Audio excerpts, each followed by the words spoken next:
Everybody, rock your body. Everybody, rock your body right. Backstreet's back, alright.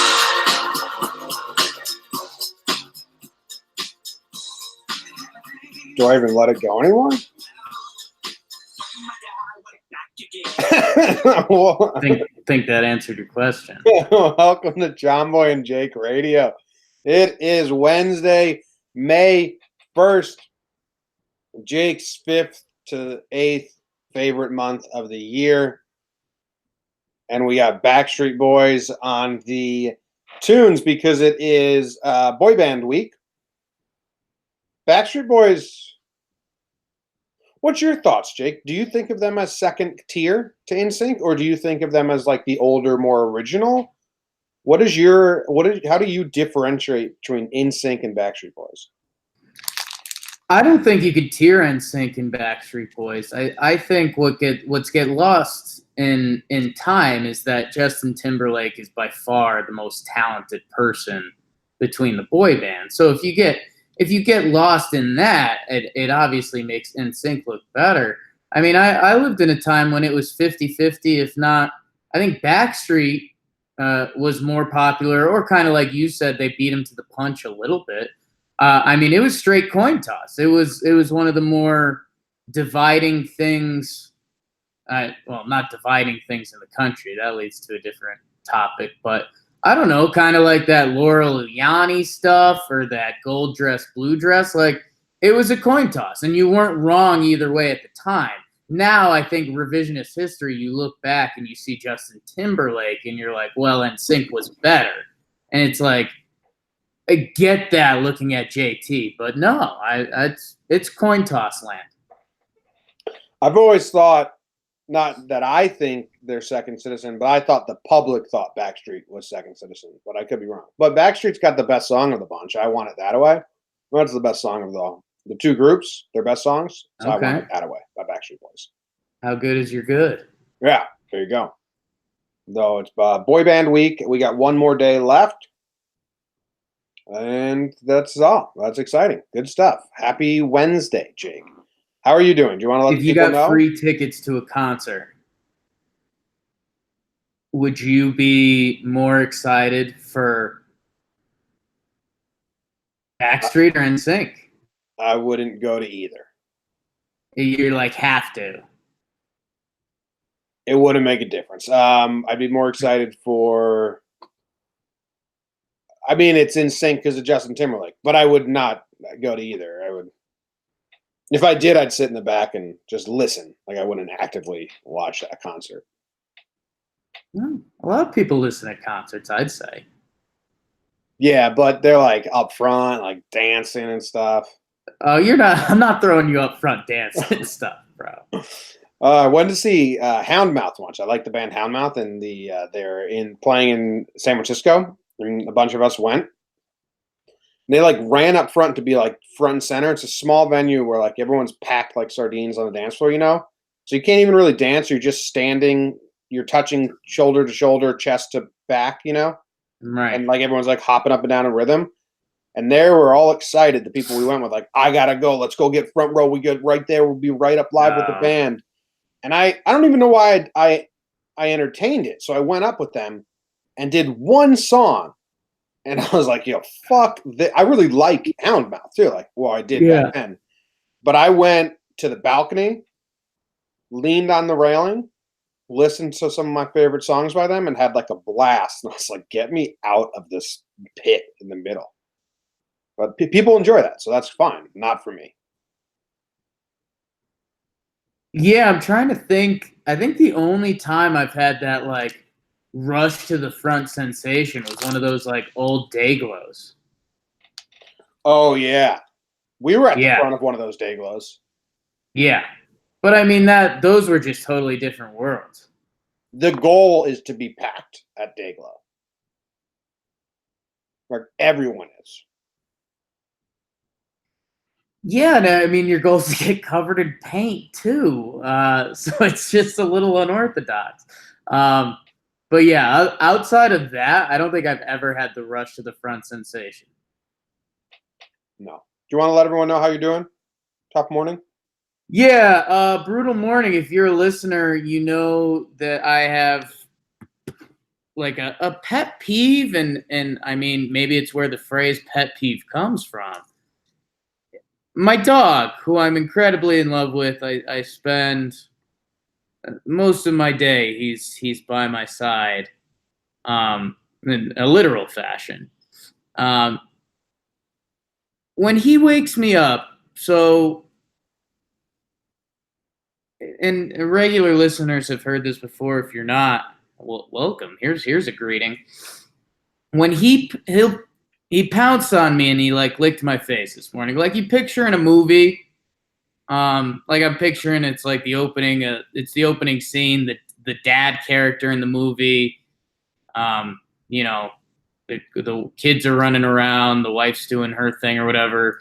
The husband wakes up to the dog licking his face, and he's like, get out of here, you. For some reason, the way my brain is wired, I don't have that get out of here, you, in my brain. My brain jumps to instantly like drowning in the ocean or like attacked at a safari. It's almost like the dog that I love so very much, when he is waking me up with his paws and licks, it's like a gateway to another just terrible world I wake up in. Does it throw you straight into a sense of like fear and panic and then anger, or is it just angry right away? Oh, it's like fear and panic. It's not even, the anger is due to fear and panic. Like the whole day I will not be myself. Like I'm shaking right now. Like I feel like if I wake up with that feeling, it's like there's a part of my brain that can't shake that for an entire day. You gotta get a gate. That'll be like a reminder every day. Like dog can't go past the gate till Jake's past the gate. They're pretty cheap. Yeah, I've thought about getting the gate. It might be the play. Yeah.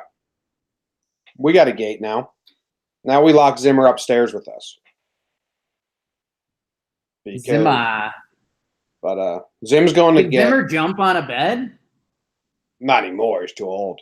Right. Back in his day, he only slept on beds. Oh, it's prime time. Yeah. Sainted.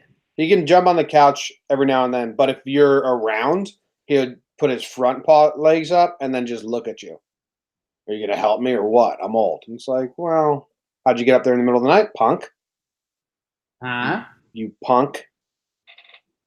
Anyway, how's your day yesterday? Are you going to be able to score your yesterday fairly, even though your today is rough? I'm able to step away from that. You know, I go to the midnight system. I think that gives me a benefit. I think that gives me a leg up in this process. Yanks lose, nothing gained. CC does good. The whole thing felt super weird. Just surrounded by 2 off days and then 2 games in Arizona and night game, day game. And it's, again, who are these Yankees? So the whole Yankee thing felt kind of weird. Not necessarily bad, but I still think it would detract from the day a little bit. And then I don't know. No real highlights. I worked with our guy, Big Baby David, a little bit. A project, if I was artsy and want to say something like that. That was kind of fun. 5'2".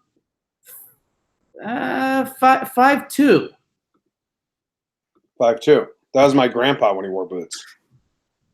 And now it's your height, which is kind of a beautiful thing about your family. If I chopped off ankles and just had some pay. Yeah, if you didn't flip up your hair one day. 5'2". I don't flip up my hair. It's like when you come out of the shower, you still get a little flip if you go for it. Nice part. I need a haircut so bad. Zimmer's going to get a haircut right now. Dang. Yesterday, I went to the post office, which was nice. I walked halfway to the post office, realized I didn't have my wallet, had to walk back. Didn't even mind it because the weather was nice. And I think that's the only thing I did outside of the house. We got a lot of work done. We have an event coming up, and we're excited about that. And we finalized that. What else happened good, Jake? I feel like there's a lot of things that happened good, like just tidying up things. Made a CC shirt that I thought was pretty cool. Made it on the fly. Some breakdowns. Did a Talking Songs yesterday. We had Laughs from the Past come out. Oh, we had a really good day numbers-wise for Talking Yanks, but I feel like it should have been better than it was. But I'm going 5-5. Brings down our averages. I'm still like 10 points ahead of you. All right. All right. Let's go to the sports, shall we? Yeah, let's do it. You all right? Yeah, you? Yeah. All right. Sports. The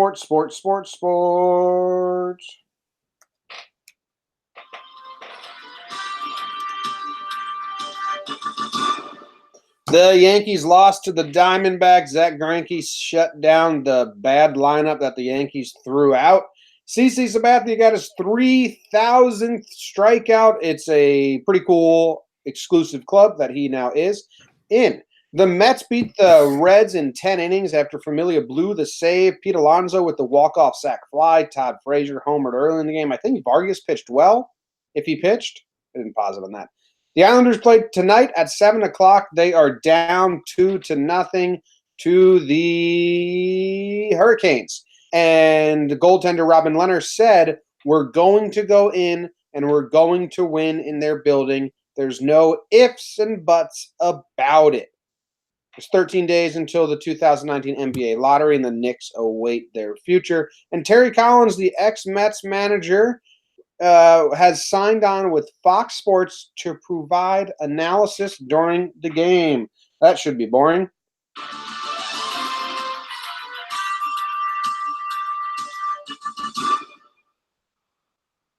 Wow, shots fired at Terry Collins, huh? I take back my shot because I don't care. I don't watch any of those shows, so I don't. I mean, I don't care what Terry Collins has to say about things, so I'm not tuning in for it. But right.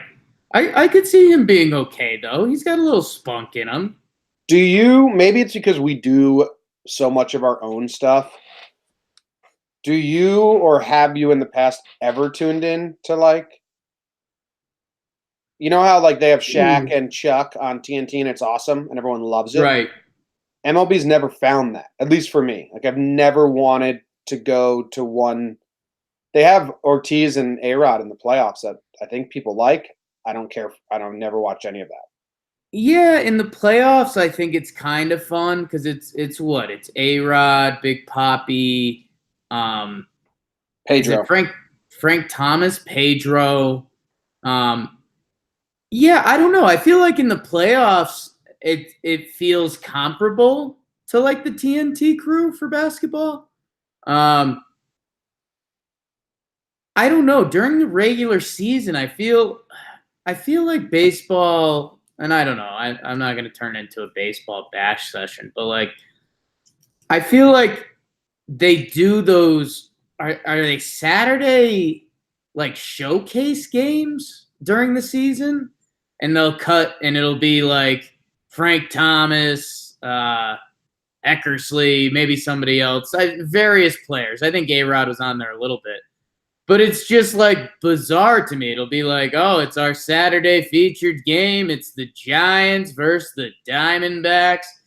And you're just like, and I think, again, this is kind of this works into my Jakey, like, seeing every teams and where basketball has the advantage. Like in the NBA, you could basically play any team and you're going to see like a star you're excited to see.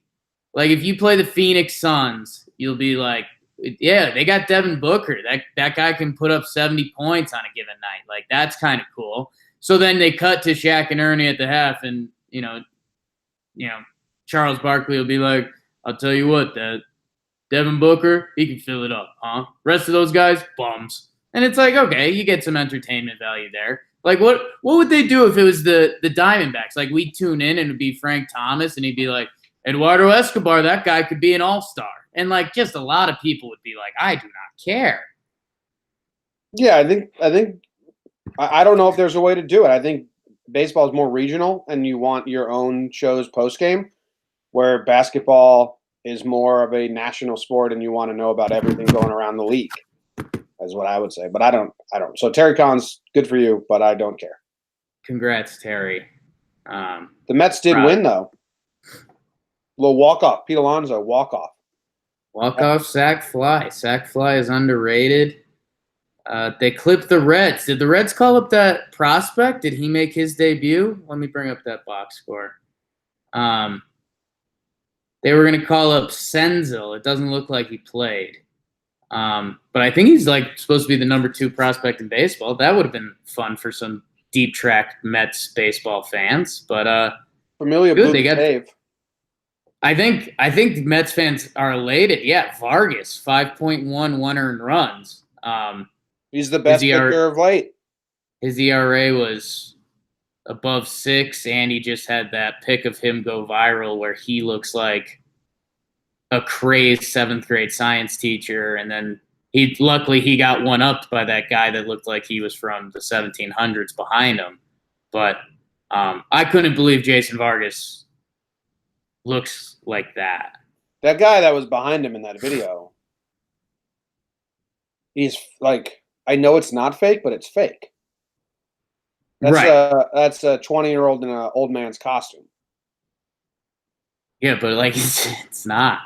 I feel like that guy tried to do a new look and it like backfired hard, I think. That guy is the host of the skit in Wet Hot American Summer. That's what that guy was. Maybe. He's a teenager dressed like an old man. Weirded me out, to be honest. Weirded me so out. Right. Like, do we know that reporter's name? Can I Google other pictures of him? I'm sure you can. Your odds of Googling that and finding it are better than mine. And Jim, I've got a little something that we can distract with. And talking Mets, babe. Dude, Jeff McNeil is at it again. He's good. Dude, he's hitting 370, 457 OBP after he hit 329, 381 OBP last year. Man, how about the Mets? This kind of older guy was raking in AAA. I wonder if this is like going to be a newer theme around baseball, where we have these kind of late bloomers, whether it's just adopting analytics or whether it's kind of maturing at a different rate, and that's kind of something that's been around baseball before. But like Jeff McNeil, man, he has 4 hits last night, and he's just raking. That's why they couldn't get Harper. Yeah, and who would blame him? He's got 957 OPS for the minimum. So that old man's name is Kevin Barnes. Okay, and he's a reporter out of Atlanta. But his presence on the internet is minimal. And there's like not a lot of other pictures of him besides that GIF where he sneaks in and looks like a high schooler in costume pretending to be an old man. Yeah, know what it is? I mean, he's trying to hold on to some side hair, which I get. Like I don't hate on anyone that fights the balding thing, because how old do you think he is? I don't know, 350. But no, like he's trying to hold on to the hair, which at this point isn't a good look, to the point that it looks like almost like a colonial hairstyle. And then it looks like my guy tried to roll out with a red maroon suit, which with where like his recorder and the other microphones is, just looks like it was the first colorful suit ever made. And that, like, I mean, it's just bizarre, man. I don't get it. And that's the thing that's getting me. I mean, Jason Vargas looks like an unathletic Ray Romano. And that gets ignored because the other guy looks like he's a historical time figure. Yeah. It's crazy. I think I'm one of the few. I'm more freaked out by Vargas in that picture than the time traveler. Yeah, Vargas just looks. I mean, he's unkempt. He's unkempt and he just looks unathletic. Like if he He's just an worked MLB in pitcher. your Like they don't have to be. I know if he just like worked in your office, you'd be like, and like there's an athletic thing that came up in the office, like, hey, let's the boys are a couple of the young guys are talking about sprinting and racing each other later. What do you guys think? You'd be like, oh, well, that guy would finish basically last. Like it would be the obese people in the office and then Jason Vargas. Speaking of obese people, Jake, let's talk about Yeah. CC's 3,000th career strikeout. Oh, he's big as beautiful. I did not realize what an honor it is. Like I never put it together until I read the stat that he is the third lefty in the history of baseball. Ever. That's crazy. Ever. Yeah. That's crazy. The third lefty in the history of baseball, 17th pitcher in the history of baseball. That's, I mean, top 20 in the history of MLB and anything is bizarre. Right. You know how many people have played the game? How long the game's been around? I mean, there's 25 guys on each team. 30 teams. And then if you do 30 teams and you start multiplying that, I mean, it's a lot. It's a lot. It's crazy. And he's, you know what a black ace is? It's like an actual fraternity. Yes. Yes. I remember I looked into this one day because it's pretty cool. Yeah, it's if you're African-American born in America or Canada and have won 20 games in the MLB, you are part of the Black Ace fraternity. And CC, like, he almost started tearing up when they asked him about that. And he was fighting it back, and he said, I take being a Black Ace very seriously. Yeah. That was cool. Yeah. It's I'm not doing this in a douchey analytics way, but it's sucks that like wins aren't valued anymore. But hopefully, like, well, I still think like you can't be a bad pitcher and run into 20 wins, but you can be a good pitcher and run into only 7 wins. So like if you get 20, it's not like some mediocre dude sneaking into a 20-win season. It's just you don't need 20 to have a good season. Yeah, I'm trying to. Yeah, I'm not gonna do an anti-20 win rant now as I end up on Rick Porcello's baseball reference page. But no, it's I don't know, man. Like it's awesome. There's obviously like heritage stuff there, and I mean it's like African American stuff that I could never even relate to. But it's like if I don't know, like I'm a passionate guy about like I have a Brooks Robinson picture I've carried around with me since like high school, just because I used to love like third base and defense and like. Do you still carry it around with you? I mean, I don't carry it in my wallet. I shouldn't be that deceptive, but like I've brought it with me every move across the country. I keep it in the drawer next to my bed, and it's like. For how much I love baseball and I appreciate the third base position, like I appreciate what he did, even though like I never even came close to seeing him live. Like I've just seen highlights and his stats and stuff. But I mean, I think like it's partial, and I didn't get very close to being a Major League Baseball player. So I mean, I can only imagine like what that would actually mean for someone like CC. But yeah, I got a little more emotional than I thought. I think you're right. When they did drop he's the third lefty to ever do it, you're like, that's nuts. Yeah, I was like, oh shit. Wow. I should be much more into this. Yeah. So that was pretty cool. And obviously the fam was there. Amber Sabathia, our favorite, with the power line. She was like, yeah, you know, the guy's gonna get 3,000 Ks. If he can't get 3 tonight, then come on. And it's like, yeah, well, we're kind of with you, Amber. Good call. Did I text you about Amber? No. Maybe I sent this to the wrong person. I really thought I typed Maybe. it out. I think Amber and Jess have similar smiles. Oh yeah, they do. You did send that. Oh, okay. Yeah, both big smiles. Yeah. I just realized that when they interviewed her, I said, "Where have I seen that like smile before? Like big cheekbones, big smile, very happy." Yeah, Two of your loves. yeah, it's Yeah. true. All right, let's go to national sports.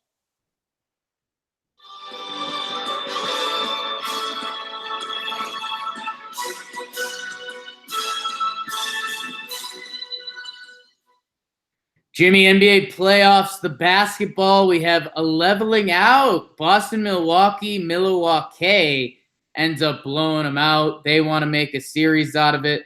Golden State, Houston, late night game. Golden State wins again. A lot of people are back in Houston. I don't really get it, Jim. We can talk about that. Your San Jose Sharks, favorite to win the Stanley Cup, beat my Avs 4-2. There's a silly gif of John Elway flying around the internet. And the Columbus Blue Jackets beat the Bruins. Two Boston sports teams lose. I'm shocked.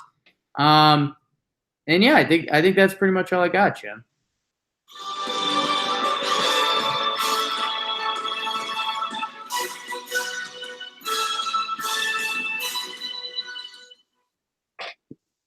Both Boston teams lose. Bummer. Bummerosa Ranch, man.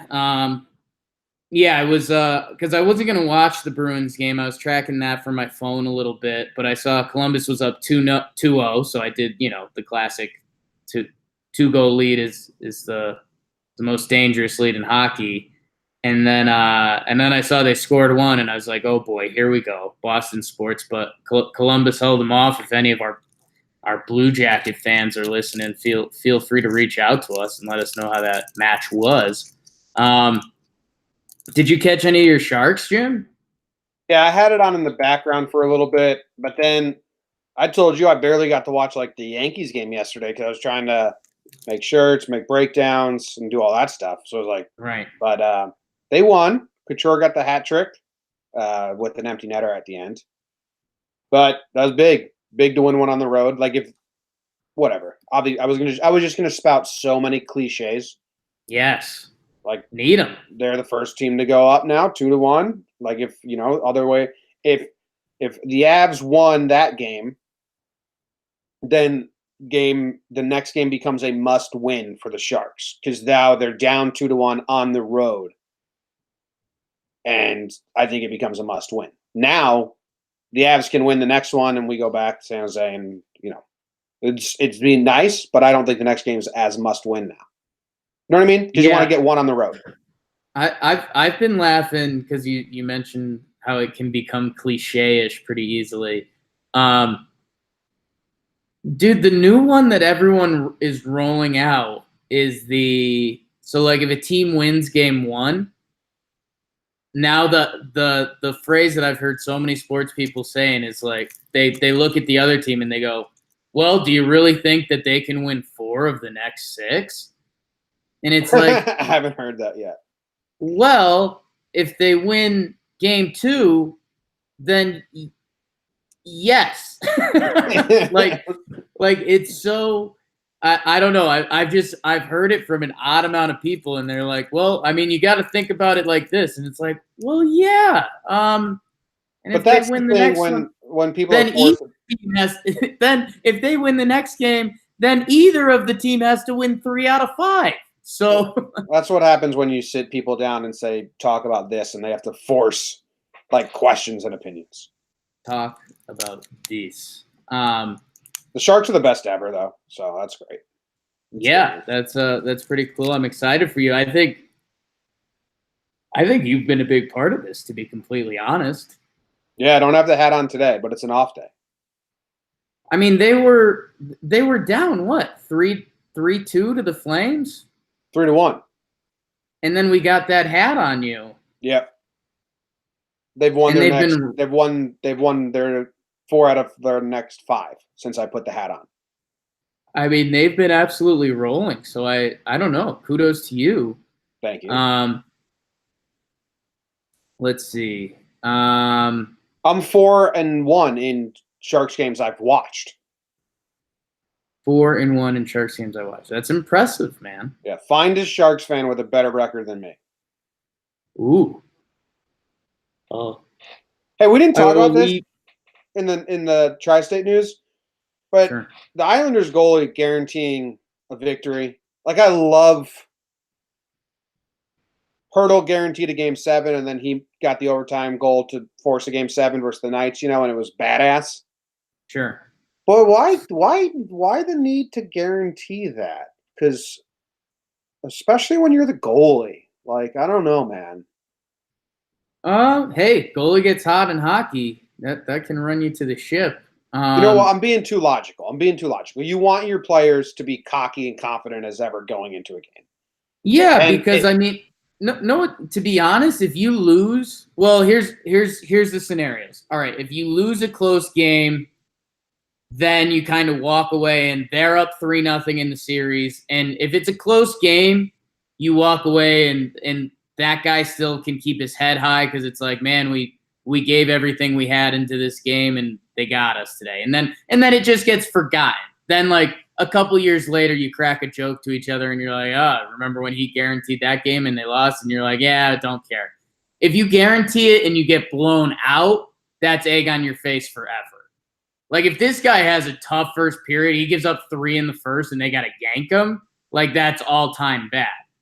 But so considering everything up from there, like tight loss, you're kind of covered, and anything winning, you look like a hero. Yeah, I'm for it. All right. Yeah, you look bad either way, so why not go in cocky and confident? Go, let it ride. Yeah.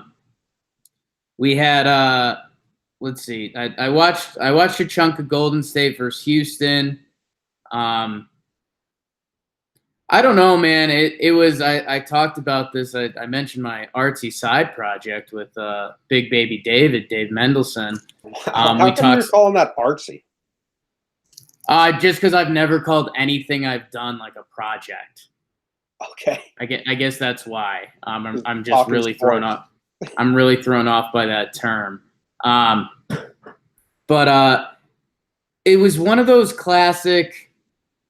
So people like Golden State, Boogie Cousins gets hurt. And Jim, I think this is really weird because sports, everyone wants to be the first one to be like, they saw the dynasty was over. Like, everyone's been talking about the Patriots for a decade, blah, blah, blah. I'm not going to do that whole thing. But the interesting thing is that, like, the Warriors dynasty ends after this playoffs. So people, which we haven't really seen in sports before, you rarely have been able to point to a dominant team like this and be like, oh, it's about to end. And with Golden State, you can do that. So a lot of people have been trying to get in front of that because I think there's only so little buffer zone. So a lot of analysis, like Chauncey Billups, I think Bill Simmons, a few other guys were like, yeah, I think Houston's just got him. And it's like, I don't think you people think that. I think you guys kind of want that to be like, yeah, I was there when the dynasty ended. Because if you're right, like, you win, game over. There's no bounce back.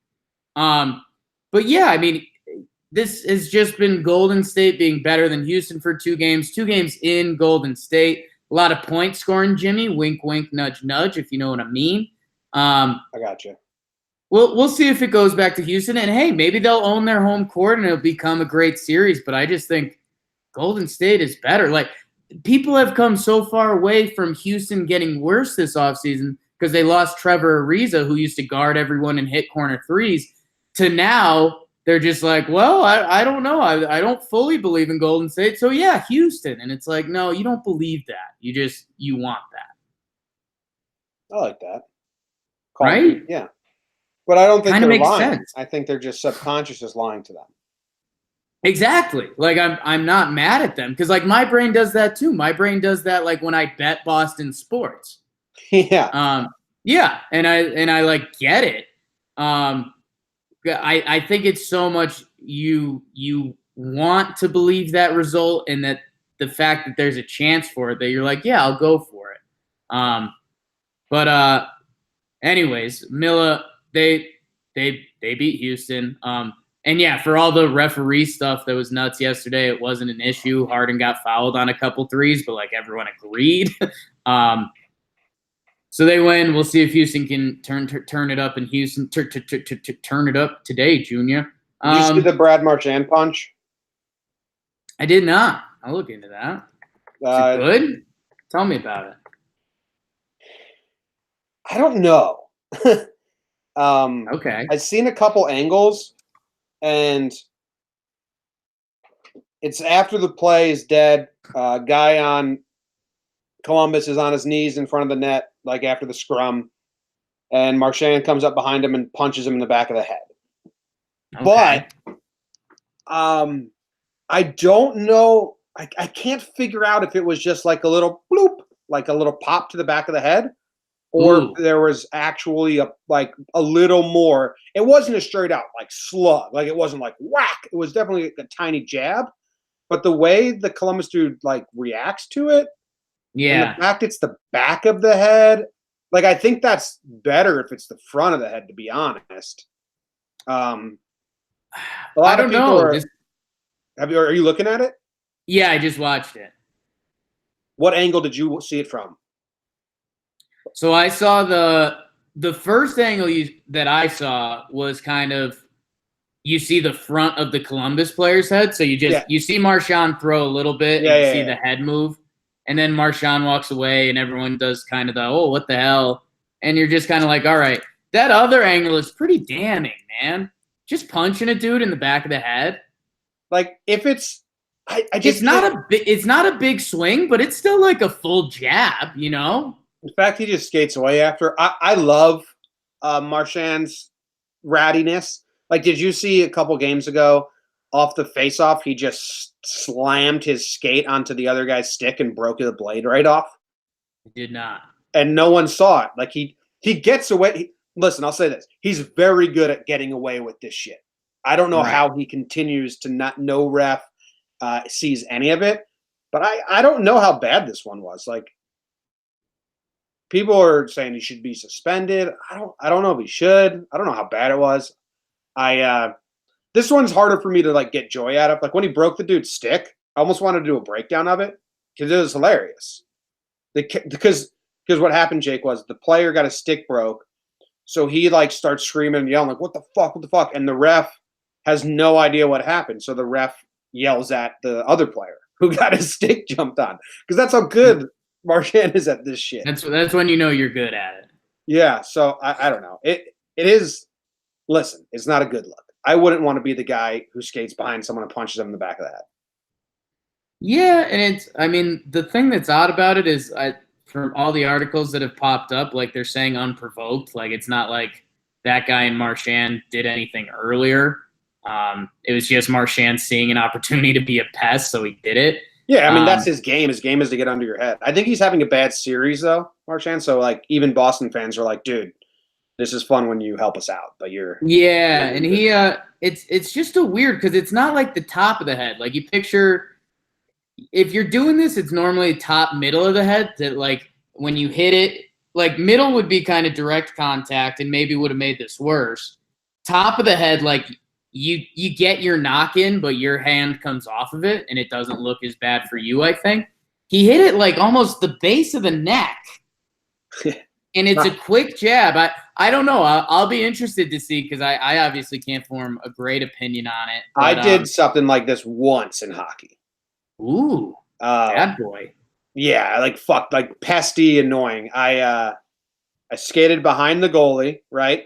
Because we were dumping it in, but then it got quickly sent back out. So I was the last one in the zone behind the goalie, and everyone else is facing the other way. And I took my stick, and not hard at all, but I took the blade of my stick as I skated past the goalie and put it behind his kneecap and just pressed a little just to buckle his knee. Nice. He got so mad he skated after me, and then a defenseman skated after me. But then nothing happened. But I felt... I was just this weird, like I didn't think it out. I never thought about doing that ever in my life. I was just turning behind the net, I saw the back of his leg, and I was like, oh, let's poke that. Just give him a little love, yeah. Yeah. And then I realized like that was pretty shitty. Should have done that, but it was funny at the time. Yeah, and I think it's I don't know, I wouldn't say rite of passage. That seems a little dramatic, but I don't know. I guess if you played that much hockey and it's kind of like, I guess I have to try this at some point. Like I'm the little guy on the hockey team. Like, I don't know. I did it in the same way I do to my own goalie in a scrimmage, like there was nothing, there was no way he was going to get hurt. It was just, I was just fucking around. Right. But he was pissed. That's, I wouldn't say it's a regret, but I would have liked to do some more silly things during my playing days. Like not smack talk, but just like being ridiculous with guys. We used to have fun shit talk. Right. Because when guys would like try to shit talk you for real, what are you doing here? What are you doing here? Right. When you're a 17-year-old covered in acne trying to seriously shit talk in a high school sporting event. Like swing and a miss. Yeah. Well, there was this goalie. His name was Any dad in the stand could beat the hell out of you. There was this goalie on Cupertino, and his last name was Sanchez. Sure. And at one point, he lost his mouth guard. He didn't have a mouth guard, and the ref said, like, you can't play. So the defenseman gave him the mouth guard, and they switched, and they didn't even rinse it off or anything. And defenseman on my bench started yelling, "Oh, that's dirty, dirty Sanchez, which I don't know if that's kosher or not. It worked out, and he charged the bench. And it was like, oh, okay, well, we know how to get under your skin for the rest of the game now. Psycho. Thank you. Yeah. We had a goalie that was a girl on our team, and that was like every game. At least we don't have a fucking girl on our team. And it would be like right in front of Amber, our goalie. And I would always say, we don't have a girl on our team. What are you talking about? And they'd look at Amber and look at me. And Amber would look around and be like, she's a fucking girl. And I was like, what are you talking about? Hey, man, not sure what's going on with you, but do you think he's pretty hot? Or I'd do it to them. Like if they were talking shit to us right in front of Amber, like after she stopped the puck and they were like jabbing, I'd say, at least we don't have a fucking girl on our team, you losers. And they're like, you have the girl on your team. Good times. Halftime. That was kind of halftime anyway. Yeah, that was kind of a nice little halftime tale. News is just apologizing over there. Yeah, he's he gets a little bummed out by that kind of stuff. Yeah, my one time that I really crossed that bridge. There's a couple silly soccer stories where we did ridiculous stuff, like Danny Farina would yell over and be like, "Hey, did your rash clear up, buddy?" But I guess his he would do it by the parents, which kind of sucked a little more. But basically, Danny was trash talking his own team, which was a little fun. But yeah, we entered. I think I've told this. We're in a flag football tournament, and we won our first round game, which was insane. We didn't believe it. It was like just a charity like flag football Thanksgiving thing. And the next round, we played this team of like Connecticut, like D2 college stars. Like they had an actual quarterback, they had plays, like they had like a D3 All-American kick returner. So picture what that guy looked like. He was 5'4", and he was as shifty as anyone you've ever seen. So we try to give it hell, and like we're just getting abused by this guy. And so like eventually it turned into like, it was like, all right, let's at least triple team the D3 shifty 5'4" kid, because this sucks. Like, let anyone else beat us. Like, literally leave someone else unguarded. So that guy, like, we couldn't even like tackle him basically. So I dedicated full power, which is a scary place. I never normally go there, but I was like, I'm gonna get this dude. So I'm like doing all the calculations in my head, where everyone else is on the field, where this guy's going to end up. And so I've got him. He's right in front of me. I'm about to pull his flag. As I go to pull the flag, he pitches the ball to a teammate that's behind him. Lateral. That guy just walks into the end zone. I just lowered my shoulder into the little guy, and I took him down.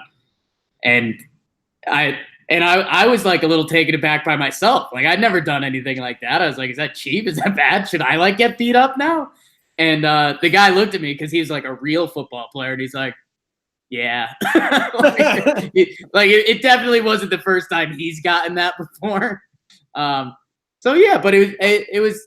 I think I know the feeling that you felt when you gave that goalie a little love. Yours was a little more curious and like, I think I have to do this. Yeah. But his knee is just mine was a little more staring at me. knee-jerk. Yeah.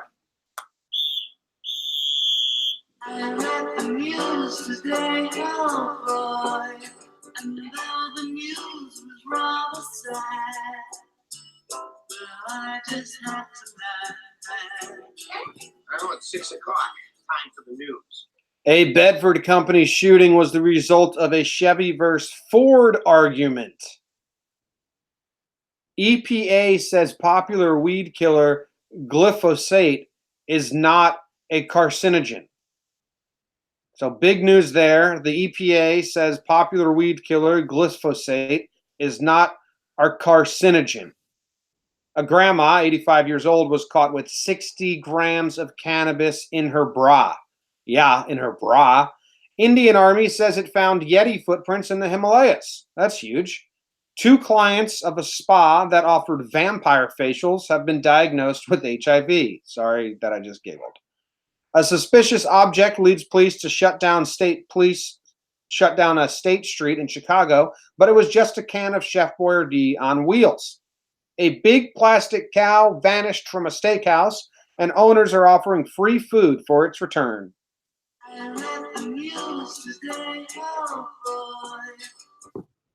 Where would you like to start, Jake? Where would you like to start, Jake? God, you know I'm always a sucker for the Yeti. I did like the way you delivered the yeah in her bra.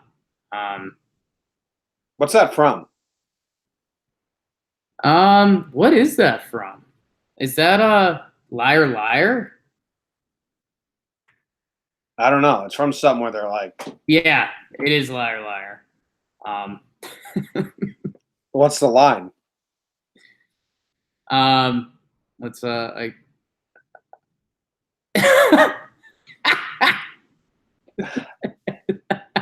So he's addressing the defendant. I'm pretty sure this is after he just beat himself in the bathroom, and it's the actress, I forget whatever her name is, but it's just reading down the list because he's trying to be like safe and not say bad things. It's like, all right, wait, 105. He goes, yeah, in your bra. And the other lawyer goes, I object. He goes, you wish. That's not great cinema, but some of Jim Carrey's better scenes. You want to watch it? Doesn't rely too much to the actual news story, but Well, she had a lot of weed in her bra. It was, 40 grams? So yeah, 85 years old. good for her, I guess. Unless she's being a mule, then bad for her. They're using her. Here we go, Jake. In France? Wait, 105? Yeah, in your bra. Your Honor, I object. You would! Bastard! Hey, quiet! Overrule! Wait, what? Okay, there you go. Yeah. Little bastard hag. Back and forth. Hag's not used enough. You ever call a girl a hag recently? No. Hag, man. That's a tough one. What about the Indian Army who says they found Yeti footprints in the Himalayas? What were they doing? I have a good news, bad news with the grandma. She was smuggling the weed into prison for her grandson, who asked for weed in prison. Oh, But you'll like this twist. She didn't get in trouble or anything. She's got like a clear record for 85 years. They tacked on 10 extra months to her grandson. So kind of fair, if I'm being honest. That's fucked up to make. Don't make your grandma a mule, dude. Yeah. Like, man, like, all those companies that just call old people that still answer their house phone and they're like, well, I can save you. And then they scam old people. Right. This is that, but her own grandson and drugs. I actually love the grandma now. She's the most loyal, best grandma in the world. She's just being a grandma, man. That's all she knows. Normally it's cheesecake. You need a little weed. Yeah, let's do it. Man. Where'd she get it from? I guess he hooked her up. Yeah, he had to, he had to connect the dots there. You're into the Yeti story? Well, what's the Indian Army, what was it looking for? Ooh, interesting question. Why is the Indian Army...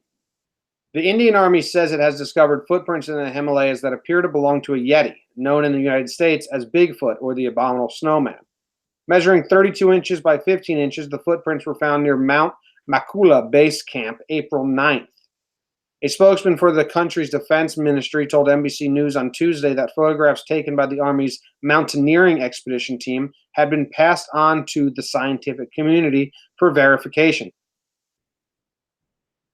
What do you mean for verification? We're spending time on this? Couldn't they have just made footprints? The footprints just look like footprints to me. I guess that's the question. Couldn't this just be anything?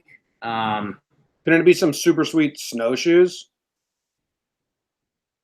Yeah, snowshoes that they just don't know about.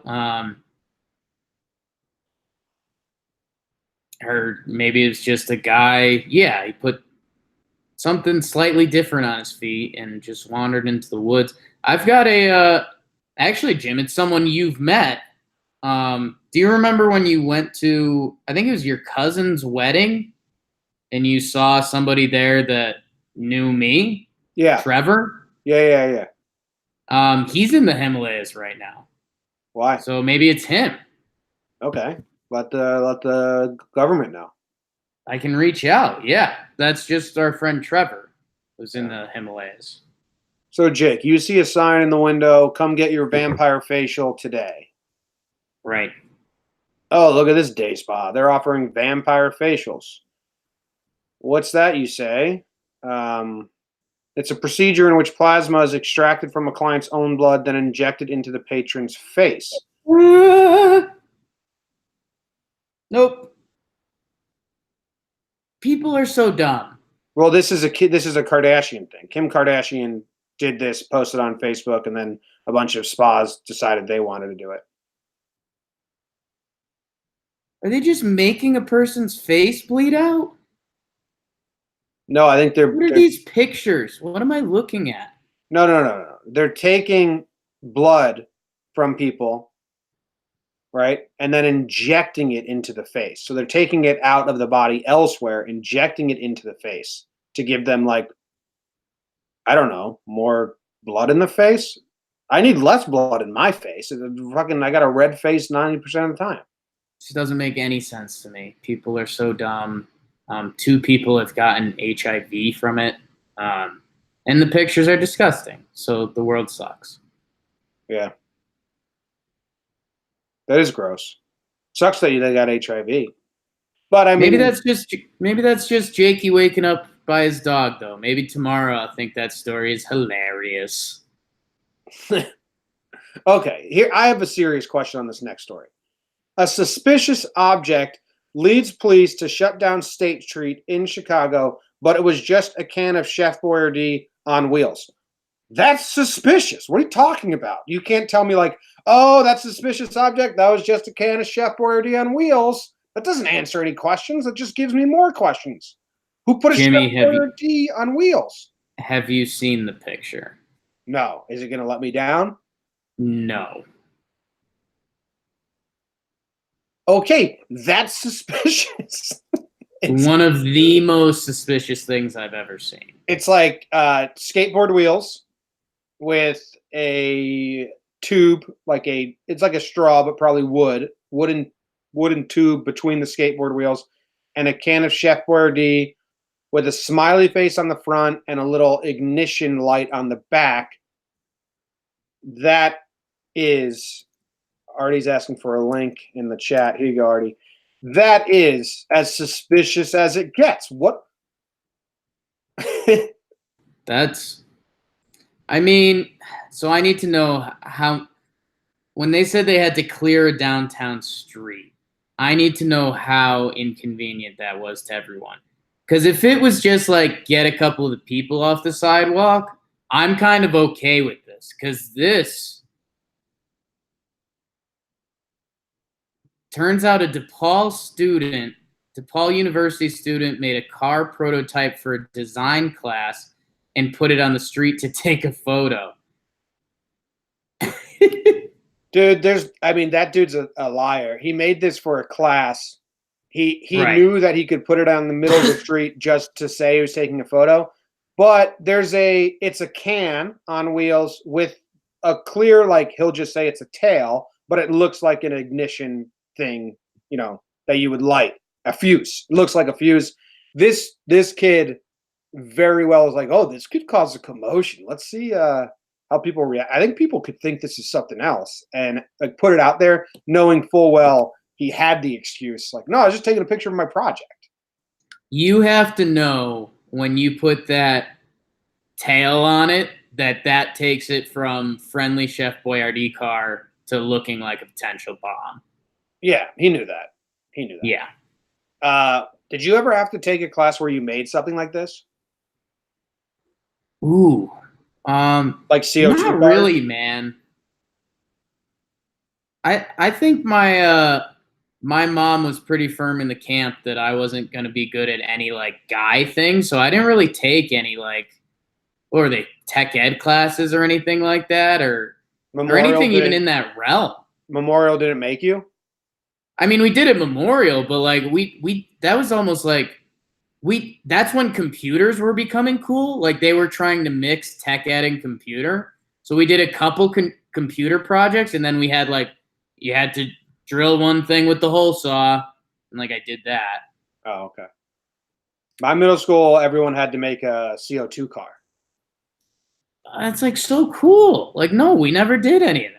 Out of wood. You ever see CO2 cars? If you Google CO2 car, they're pretty cool. Mine was right now. Mine, I won like best design, or Okay. I think he just gave me a prize because I did the most work, but it was the slowest car because I made basically an SUV. But he was impressed with my woodsmanship. Nice. Your woodsmithing. Because I made like a bridge, but it was cool. Yeah, CO2 cars. So yeah, cool. these are Pinewood Derby cars, except with a CO2 engine. What's Pinewood Derby? That's the Boy Scout, like famous wood block car races. Oh, okay. Yeah. They're fun. Well, that's what this kid was doing, but he used the Chef Boyardee can and some skateboard wheels. It's not even like a creative design that this Chef Boyardee kid used. Isn't it crazy how like memories work? Like you're going to remember that CO2 car forever. Yeah, probably. Like I can remember like my Pinewood Derby car. I had one car that one year competed. So like my Uncle Pete would used to get into it with me. He's got kind of like that engineering type brain. Like to the point where he'd want to do like too much. Like Uncle Pete was getting back in the game basically. And I was just kind of on the sideline like, yeah, I'll race a car. Like, oh, you're putting graphite on the wheels. Cool. Don't really care. Is there sports on? But one year I made a car that like, I think it was the year after that, like me and my Uncle Pete put together like this cool, sleek design, nice car.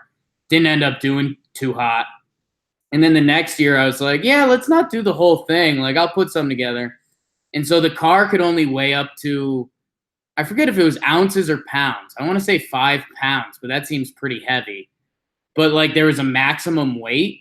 So one year my car was like however many ounces below the maximum weight. And you want it to be the maximum weight because you're racing downhill. There's no engine or anything. Mm-hmm.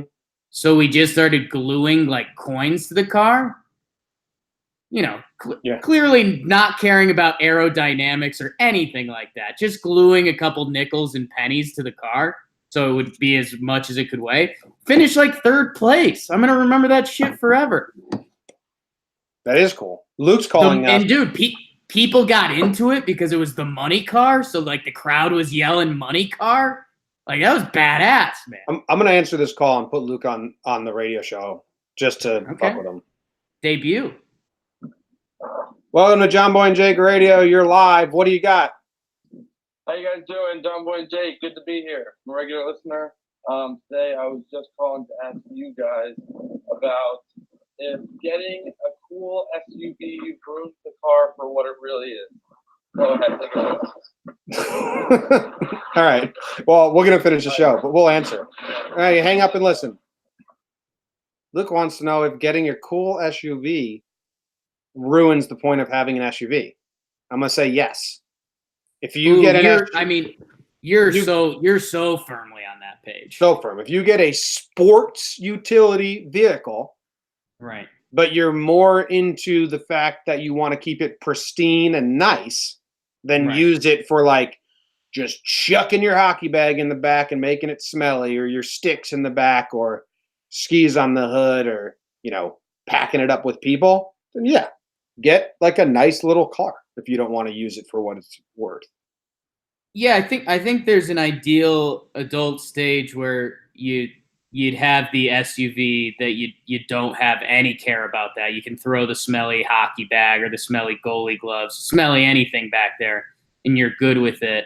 I don't know. See, we did this once before, and my thing was like I had one nice car once. I had my Audi I got. It was like my dream car. And I was living in fear until I dinged it, and then I did ding it. And you're right, like that relief comes off of you. But now I like to think in my head that if I got like a nice new SUV, that I could live knowing that it's going to get the ding and I'm going to be okay.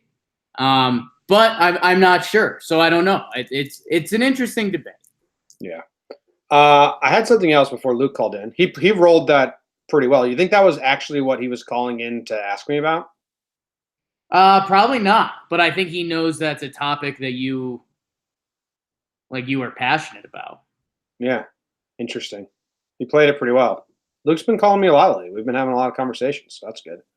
Pretty nice. I wanted to tell you when we were talking about the CO2 cars, I filmed one time. I think this is so boring, it's interesting.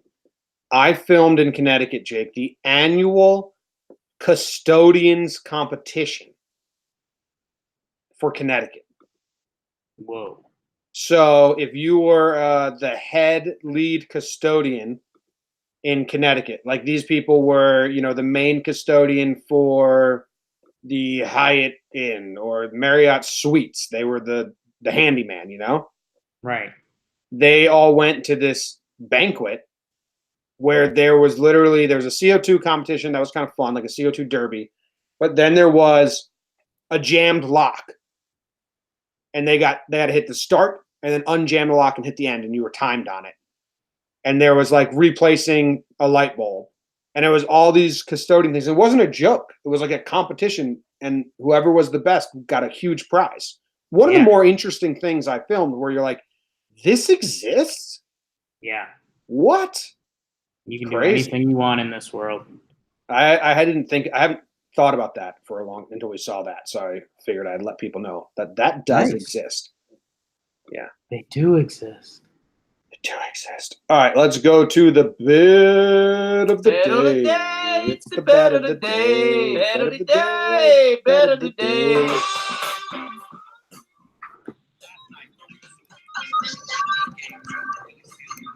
Is that your computer? Yeah. Bet of the day. Jakey won again yesterday. He has won 2 in a row. I have won 3 in a row. And Jake, I have fantastic news for you. I have been keeping track of this record all wrong. There was a mistake 3 weeks ago. You are currently 39 and 38. What the hell? I did the math at one point. I was like, this doesn't add up. Where did I make a mistake? and I didn't know if it was on my side or your side because I had 77 bets and you had 76. I was like, Right. well, do I have one too many? Jake, I one too few. So I redid the whole thing, and you come out, you're at 39 and 38. Making the people money. I still like want to triple check it because I mean, I kind of want you to just because you were ripping on me so hard last week. We're like, he'll never get over the 500 hurdle. but I think I was. no, but mentally you were struggling with those picks, so it was good that I disguised it from you. Oh, yeah. So funny according to stuff, the man. according to the new stats, you're 39 and 38 and I'm 32 and 45. Okay. But like I still don't really trust my counting. Yeah, I mean it's tough too. Yeah. It's tough too. Gag, if you still have access to this sheet, you let us know. Jimmy, I think so. I'm keeping it NBA. A couple winners, the playoffs, and if you remember, we had a fun thing we wanted to check in on with Portland, Denver, to what the over under was going to be for this game. Oh yeah, who's home? The Nuggets are home. And if you'll recall, I think I was on record the other day saying that if the over under isn't 220, they're idiots. Yeah, that's what we said. 219.5. Okay, so they're still trying to bait people. Touche, Vegas. Like basically as rude as you can be. Jim, that changes everything. Those are the Vegas gods daring me to bet the over, which means I'm taking the under. This is game 2. These are both two young and experienced playoff teams that their coaches both harped on defense. They're like, no, guys, this is the playoffs now. We can't do this loosey-goosey shit. You need to tighten it up on defense. And this is Vegas knowing what the people are thinking, that if it's 220 or up, hit the over, which means the under will hit. But Jake, the last game 234, the game before that 223, the game before that 229, the game before that 229, the game before that 225. So I think by putting it, you're missing one thing. What, is someone not playing? Playoffs. That's what we said last time. No, the first one was a continuation. I said these are two young teams. They don't have that like grizzly veteran who's gonna like throw you elbows in your ribs and crap like that. This is these guys' evolution to becoming grizzled veterans. Both teams are gonna lock down. I think the shots are gonna be a little tighter and looser this game. I think that by them putting 219, they played mind games with you. They've still never gone under 220. Like last time it was 216, and they had never gone under 220. We were like, what are you doing? They've still never gone under 220. So maybe I'm the sucker here, but until I see it, I'm just going to hammer what they've been doing all season. That's fair. Jakey, about to make a big mistakey. So I'm not necessarily like disagreeing with you here. But what your decision was didn't factor into my decision, is what I'm saying. Yeah, I was gonna say I'm not mad about your bet. I get it, but I think today's game is Vegas. I think we're gonna see like a 103-105 final. We'll see. I still got this Chef Boyardee car on my screen. It's pretty funny. Nice. Make the Chef Boyardee card the featured image on the blog post. Okay. All right, cool. All right, well, that ends this episode. We'll be back tomorrow. Wish Jake a good day because he got off to a rough start. So everyone tweet at Jake and say, Jake, I hope you have a good day, because that's his favorite thing when people do that for him. And in the meantime, enjoy some Enjoy some Backstreet Boys, some Yanks later today. If you're a Yankees fan, we'll be probably live within like the next hour or two with the pregame show. That's nuts. All right. See ya.